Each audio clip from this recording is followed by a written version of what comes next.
Red టీవీలో మీ వ్యాపార ప్రకటనల కోసం ఈ నంబర్ ని సంప్రదించండి 6281747728. ఢిల్లీలోని కేజ్రీవాల్ ఇంటి దగ్గర అయితే ఆ ఉద్రిక్త పరిస్థితి అయితే నెలకొంది. ఎందుకంటే ఈడీ అధికారులు ఆయన ఇంటికి వెళ్ళడం, సెర్చ్ చేయడం చూస్తున్నాం. సో మొన్న కవిత గారికి ఎలాంటి సీన్ రిపీట్ అయ్యో అలాంటిదే మరి కేజ్రీవాల్ గారి ఇంటి దగ్గర కూడా రిపీట్ అవుతున్నాయి. మరి ఆయన కూడా అరెస్ట్ అవ్వబోతున్నారా? మరి ఒకవేళ ఆయన అరెస్ట్ అవుతే అది కవిత గారి పైన ఎటువంటి ప్రభావం చూపించే ఛాన్స్ ఉంది? సో ఇదే అంశం మీద డిస్కస్ చేయడానికి ప్రజెంట్ మనతో పాటు సీనియర్ జర్నలిస్ట్ జయదేవ్ గారు ఉన్నారు. వారితో ఒకసారి డిస్కస్ చేద్దాం. సార్ నమస్కారం. సార్ నమస్తే. సార్, కేజ్రీవాల్ గారి ఇంటి దగ్గర మొత్తం కూడా ఈడీ ఉండడం చూస్తున్నాం. సో అక్కడ ఒక ఉద్రిక్త పరిస్థితి అయితే నెలకొంది. మరి ఆయన కూడా అరెస్ట్ అవ్వబోతున్నారంటూ వార్తలు రావడం చూస్తున్నాం. అంటే మొన్న కవిత గారు కూడా అరెస్ట్ అవ్వడం చూస్తాం. సో ఇప్పుడు ఒకవేళ ఆయన అరెస్ట్ అవుతే మరి ఇంపాక్ట్ కవిత గారి పైన ఏమన్నా పడే ఛాన్స్ ఉందంటే ఈ కేసులో ఇంకా బలంగా ఇరుక్కునే అవకాశం ఏమైనా కనిపిస్తుందా సార్? ఆవిడ ఆల్రెడీ ఇరుక్కున్నారు. ఇంకా ఆవిడకి ఏం ఉండదు. ఆవిడ ద్వారా ఈయన ఇరుక్కుంటున్నారు. ఇప్పుడు నాకు అర్థమైంది సిచ్యువేషన్ అది. ఎందుకంటే ఆల్రెడీ డిప్యూటీ సీఎంకి అరెస్ట్ చేశారు కదా, సిసోడియా ఆయన ఎవరు. సో ఇప్పుడు ఈయన వంతు వచ్చింది. ఇప్పుడు సో వీళ్ళు ఎలా మాట్లాడుకుంటున్నారంటే బీజేపీ కేవలం కక్ష సాధింపుగానే ఈడీ, సిబిఐ, ఐటీ దాడులు, అటాక్స్ ఇవన్నీ చేపిస్తుంది అని మాట్లాడుకుంటున్నారు. కానీ అంటే ఎవరైనా ఇక్కడ కవిత గారు కావచ్చు, లేదా ఆవిడ బినామీ కావచ్చు, ఆవిడ అసిస్టెంట్ కావచ్చు, అక్కడ సిసోడియా కావచ్చు, ఇంతవరకు ఎవరెవరైతే ఈ లిక్కర్ స్కామ్లో ఇన్వాల్వ్ అయి ఉన్నారో, ఢిల్లీ లిక్కర్ స్కామ్లో, అందరూ ప్రభుత్వం ఇటు విధంగా చేయిస్తుంది, ప్రభుత్వమే మా మీద కక్ష సాధింపుగా చర్యలు తీసుకుంటుంది అంటున్నారే తప్ప మేము ఏ తప్పు చేయలేదని ఒక్కరు మాట్లాడలేదు. చూసారా? ఆ స్టేట్మెంట్ ఎవరైనా ఇచ్చారా? ఎందుకని? అది ఆశ్చర్యం అనిపిస్తుంది. అసలు క్లియర్ కట్గా ఒక్కొక్కటి. ఇప్పుడు కేజ్రీవాల్ గారు ఒకసారి లైఫ్ హిస్టరీ చూస్తే, ఒక సాధారణ మధ్యతరగతి కుటుంబం నుంచి వచ్చిన వ్యక్తి, ఒక ఐఐటి స్టూడెంట్ రాజకీయాల్లోకి రావాలి అంటే, చదువుకున్న వాళ్ళు రాజకీయాల్లోకి వస్తే, మేధావులు రాజకీయాల్లోకి వస్తే దేశ భవితకు మంచిది, దేశ భవిష్యత్తుకు కూడా మంచిదని కదా అనుకుంటాం. అవును. సో అట్లాంటి వ్యక్తి ఆయన ఆ రోజు ఆమ్ ఆద్మీ పార్టీ అని పెట్టి ఆయనతోటి ఉద్యోగులకి, ఆయనతోటి చదువుకున్న మేధావులకి, స్కాలర్స్కి అక్కడ ఢిల్లీలో ఒక్కొక్కరికి ఆ పరంగానే సీట్లు ఇస్తూ గెలిపించుకొచ్చి, ఆమ్ ఆద్మీ పార్టీ గవర్నమెంట్ని, షీలా దీక్షిత్ గారి ప్రభుత్వం ఉండేది అంతవరకు, కాంగ్రెస్ ప్రభుత్వం, షీలా దీక్షిత్ గారు అనుకుంటా, ఆవిడని ఒక్కసారిగా ఎదురులేదు అనుకున్న దానికి కూడా ఒక్కసారిగా బీటలు వారేలా చేసి ఈయన ప్రభుత్వం వచ్చింది. ఈయన ప్రమాణ స్వీకారానికి కూడా ఈయన అపార్ట్మెంట్ నుంచి మెట్రో ట్రైన్లో వెళ్ళారు ప్రమాణ స్వీకారానికి. ఆ రోజు నాకు ఇప్పటికీ గుర్తు. అరే ఎంత జెన్యూన్గా, ఎంత ఇదిగా ఈ రోజుల్లో ఉన్నారా? నిజంగా గ్రేట్. కేజ్రీవాల్ అనే వ్యక్తి లాంటి వాళ్ళు దేశవ్యాప్తంగా కూడా అటువంటి ముఖ్యమంత్రులు అయితే ఎంత బాగుంటుంది అనుకున్నారు. ఆమ్ ఆద్మీ పార్టీకి ఎంతమంది ఫ్యాన్స్ అయ్యారంటే, ఎక్కడికక్కడ మన హైదరాబాద్లో కూడా ఆఫీసులు ఉన్నాయి. మీకు తెలుసా?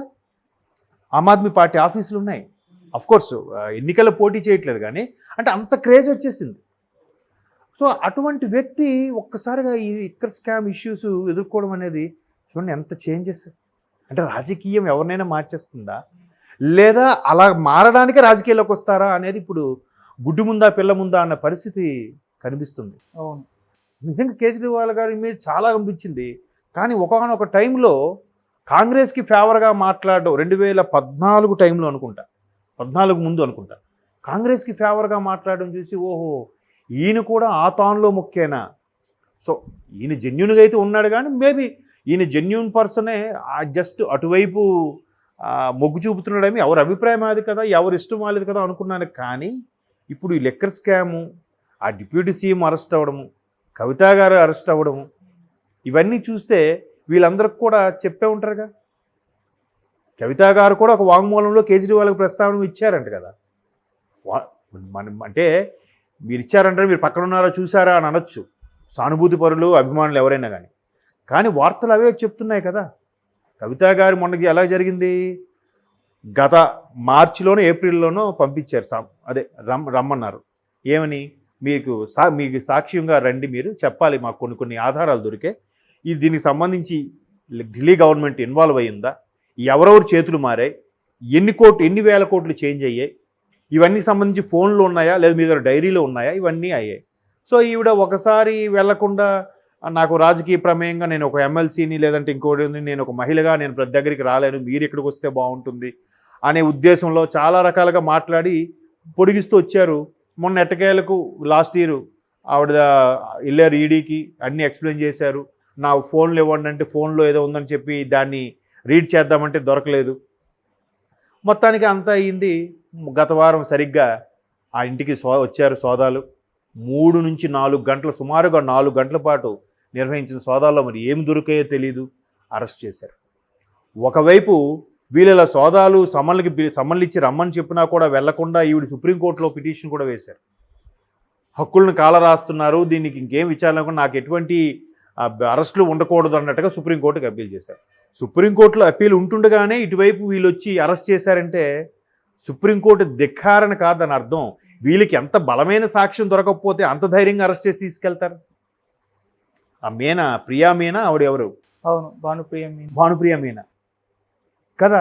దానికి వెంటనే కేటీఆర్ గారు అక్కడికి వెళ్ళి వాళ్ళకు పర్సనల్గా వీడియో తీసుకొని చూడండి సుప్రీంకోర్టులో వీళ్ళు ఉంటుండగాడు ఇలా వచ్చి మాకు చేస్తున్నారు, ఎవరు ప్రశ్నిస్తారు ఏంటిది అని చెప్పి ఈయనకున్న కమ్యూనికేషన్ స్కిల్స్తో ఈయన చాలా చాకచక్యంగా మాట్లాడారు. ఆవిడ తెలియదా? ఆవిడ విధి నిర్వహణ తెలియదు. ఆవిడ ఫ్రెష్గా నిన్న డ్యూటీలో జాయిన్ అయ్యి వచ్చేసారు అరెస్ట్ చేయడానికి కాదు కదా. ఆవిడ ఎన్నో చూసుంటారు కదా. సో అట్లా సుప్రీంకోర్టులో పిల్లుంటుండగా చేశారంటే అర్థం ఏంటి? రేపొద్దు ఎంత జరిగిందా? అరెస్ట్ అయ్యారా? సో నిన్న సుప్రీంకోర్టులో ఈవిడ అప్పీల్ చేసిన దానికి వాయిదా వచ్చింది. జడ్జి అడిగారంట, ఏది దానికి సంబంధించి అప్పీల్ చేశారు కదా, రాలేదు అని అంటే, లేదు మేము విత్డ్రా చేసుకుంటున్నాం అని చెప్పి కవిత గారి తరపులో ఆయన చెప్పారట. ఎందుకు విత్డ్రా చేసుకోవాలి?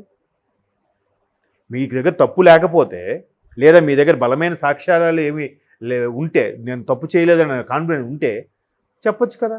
సార్ మీ దగ్గర ఇలాగ అప్పీల్ చేసినా కూడా మాకు వాళ్ళు వచ్చి అరెస్ట్ చేశారు, మాది ఏ తప్పు లేదు, వాళ్ళ దగ్గర ఏ ఆధారాలు లేవు, అయినా నాకు ఆధారాలు చూపించకుండా అరెస్ట్ చేశారు అని చెప్పొచ్చు కదా. ఎందుకు చెప్పలేకపోయారంటారు? మీకు అర్థమవుతుందా సినారియో? ఈవిడికి వచ్చి అరెస్ట్ చేశారు, సుప్రీంకోర్టులో నిన్న వచ్చింది హీరింగ్. అది నిన్న అడిగితే ఏం చెప్పారంటే, లేదు విత్డ్రా చేసుకుంటాం అని చెప్పారంట. నిన్న పేపర్ చదివారంటే మొన్న జరిగింది ఇది, నిన్న పేపర్లో వచ్చింది అది. అంటే సో అలాగే ఇప్పుడు కేజ్రీవాల్ గారి ఇంట్లో కూడా ప్రస్తుతం సోదాలు జరుగుతున్నాయంటే అర్థం ఏంటి? బలమైన సాక్ష్యాల కోసం వెతుకుతున్నారు, లేదా కొన్నింటి కోసం అడుగుతుంటే ఆన్సర్స్ చెప్పలేకపోతుండొచ్చు. సో అలాంటి సందర్భంలో వీళ్ళు ఏం చేస్తారు? ఆల్రెడీ సోదాలకు వెళ్ళారంటేనే గవర్నర్ పర్మిషన్ తీసుకోకుండా వెళ్తారా? ఇప్పుడు మొన్న అది చంద్రబాబు గారి అరెస్ట్ విషయంలో కూడా అదే కదా, 17A యాక్ట్. ఒక ప్రజాప్రతినిధి లేదా పలుకుబడి ఉన్న ప్రతినిధి, ఒక నేషనల్ లెవెల్ లీడరు, ఒక పార్టీకి అధ్యక్షుడు, వీటన్నిటికీ 17A వర్తిస్తుందా అంటే వర్తించడం అవసరం లేదు. తప్పు సాక్ష్యాధారాలు ఉంటే అరెస్ట్ చేయొచ్చు అన్నట్టుగా జడ్జి తీర్పు ఇచ్చారు. ఆ లేడీ ఎవరో అమరావతిలో, విజయవాడలో.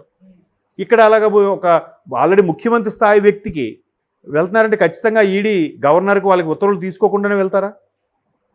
ఉత్తర్వులు తీసుకునే ఉంటారు, రైట్స్ చేసే ఉంటారు, చేస్తున్నారు. ఇంకా సుదీర్ఘం జరుగుతున్నాయంటే వాళ్ళకి ఏం బలమైన ఆధారాలు దొరకకుండా వారెంట్తో వచ్చి సోదాలు చేస్తారు చెప్పండి. సో కవిత గారికి ఆయన వల్ల ఇబ్బంది కాదు, కవిత గారు అరెస్ట్ అయిన తర్వాత ఇప్పుడు ఆయనకి ఇబ్బంది కలుగుతుంది. ఆల్రెడీ ఎన్నో చేతులు మారాయి, వాళ్ళకి పార్టీలకి బాండ్ల రూపంలో కొంత వెళ్ళాయి, ఈ దీని పరంగా కొంత వెళ్ళాయి అని కూడా వార్తలు వస్తున్నాయి. మేబీ చరిత్ర ఏం చెప్తుందో చూద్దాం. గతంలో కూడా కొంతమంది ముఖ్యమంత్రులు పదవిలో ఉంటుండగా కూడా అరెస్ట్ అయిన దాఖలాలు ఉన్నాయి, లేకపోలేదు.